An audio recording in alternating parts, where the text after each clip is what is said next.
నీకు నేను కావాలో మీ అమ్మ నాన్న కావాలో నువ్వే డిసైడ్ చేసుకో. ఇదేనా నీ ఫైనల్ డెసిషన్? అవును, ఇంతే.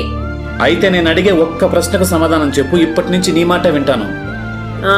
ఓకే. యాక్సిడెంట్ లో కన్నుకు గాయమైందనుకో, డాక్టర్ అప్పుడు ఆ కన్నుని టెస్ట్ చేసి నీకు కన్ను కావాలా కంటి చూపు కావాలా అంటే అప్పుడు ఏం చెప్తావు? ఇదేం ప్రశ్న?